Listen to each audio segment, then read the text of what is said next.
You've just onboarded a new client and you now have full control over their ads, but what should you do first? Well, in today's video, I'm going to go over the key things you should do when you first take over a new ad account to make a good first impression with some quick wins and, more importantly, not mess up their performance. So if you like the video, give it some love, and if you're looking to cut through the noise and fast track your Facebook ads learning, you can find a link to my full Facebook ads course in the description, where I teach you everything you need to master Facebook ads in under 90 days, including giving you all the SOPs I've developed over the past 5 years as a senior media buyer in one of the world's top Facebook advertising agencies. Anyway, let's get into the steps. The very first thing you should do is look at the ads they've ran in the last 6 to 9 months and log their top performers. These will be the ads that have spent the most money, so simply filter by ad delivery, click the specific campaigns that you want to look at, and then jump into the ad level. So don't select the ad sets, just jump right into the ad level so you get all the ads in those campaigns. Filter by the highest spend, and then go and grab the top 5 to 10 ads and log the links to them somewhere else. On one hand, you can analyze these top ads and look for insights that we can implement into our new creatives to increase the chances of them performing. And then on the other hand, you can grab the post IDs of these top ads, put them into your new campaign, and you have a higher chance of getting some immediate success,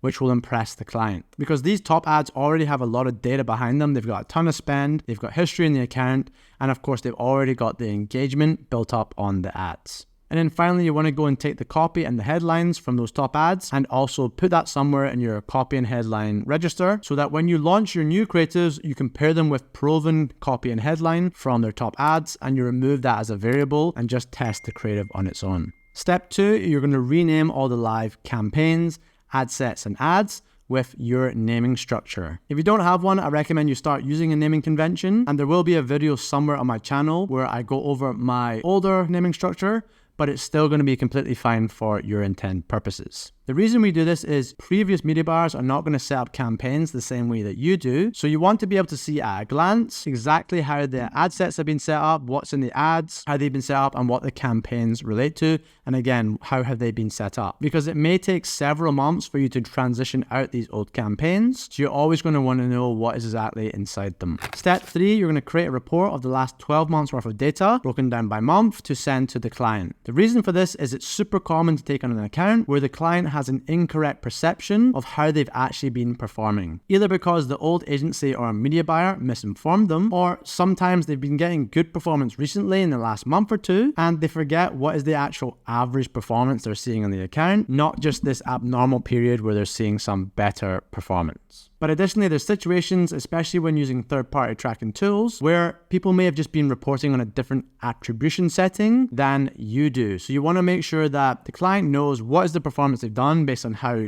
you attribute performance and what is your performance now, so they can see the impact you're having, judged fairly on what was done before, like for like. Step 4 is to set up your new campaign and transfer their top ads into it via the post IDs.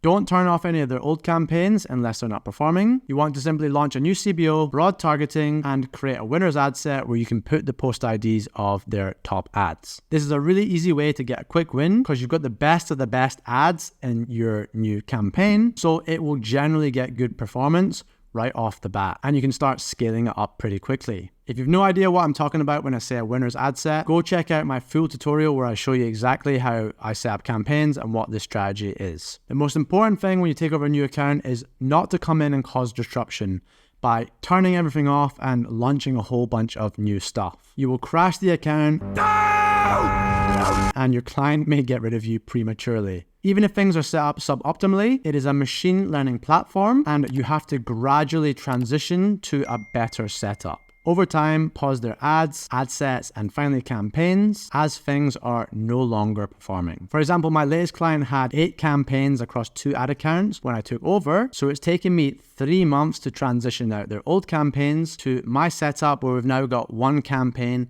in each of their ad accounts because their stuff was still performing for a very long time. And in that time, we managed to scale their monthly revenue by $200,000 a month So even though they've not seen a drastic change in any 1 week to how we set things up in the ad account, they're still happy because they're getting better performance and they're fine that it's just taking us a while to change things to our strategy that we promised them when we took on board. And finally, step number 5, you can begin testing your new creatives. As mentioned before, keep their stuff running until you find new creatives that beat their old ads, both in terms of spend and CPA/ROAS. Even if you find something that's performing, it might take you a while just to scale that up to the same level of spend as their current stuff. That's okay. Stable performance is the name of the game, and you can communicate this to your client before you take over to 1, show your expertise, but 2, to manage their expectations so they know it's going to be a long process for you to take over and then things are really going to ramp up after a couple of months. That's it, guys. If you have any concerns about taking over a new ad account, or you've already done so and you've encountered some problems, leave a comment and I will happily assist.